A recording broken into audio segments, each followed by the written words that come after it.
Daily ಪಾಠ ಹೇಳ್ಕೊಡೋ ಸಂಪ್ರದಾಯವೂ ಇರಲಿಲ್ಲ, ಯಾವ ನೋಟ್ ಬುಕ್ ಸಂಪ್ರದಾಯವೂ ಇಲ್ಲ, ಟೆಕ್ಸ್ಟೂ ಇಲ್ಲ.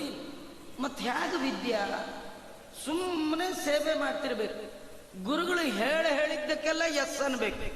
ಅವ್ರು ಏನು ಕೆಲಸ ಹೇಳಿದ್ರು ಹ್ಞೂ ಅಂತಿಲ್ಲ, ಒಂದೇ ಮಾತು ಗೊತ್ತಿರ್ಬೇಕು, ಎಸ್ ಎಸ್ ಎಸ್. ನೀವೇನಾದ್ರು ವೈ ಅಂಡ್ ವಾಟ್ ಅಂದ್ರಿ ಗುರುಗಳು ನಿಮ್ಮನ್ನ ಆಚೆ ಕಳಿಸ್ಬಿಡ್ಬೇಕು. ಅದು ಒಂದಿನ ಎರಡು ದಿನ ಅಲ್ಲ, ಅನೇಕ ವರ್ಷಗಳು ಸೇವೆ ಮಾಡಬೇಕು. ಯಾಕೆ ಈ ಸೇವೆ ಅನ್ನುವ ಪರಿಕಲ್ಪನೆ ಯಾಕೆ ಗೊತ್ತಾ? ಜ್ಞಾನ, ತತ್ವಜ್ಞಾನ, ಬ್ರಹ್ಮ ವಿದ್ಯಾ, ಮೋಕ್ಷ ಕೊಡಿಸುವ ವಿದ್ಯಾ. ಅದು ಅಮೃತ. ಅಮೃತ ಅಂದ್ರೆ ಹಾಲು. ಹಾಲನ್ನ ಪಾತ್ರೆಗೆ ಹಾಕಿಸ್ಕೊಳ್ಬೇಕಾದ್ರೆ ಚೆನ್ನಾಗಿ ತೊಳಿಬೇಕು.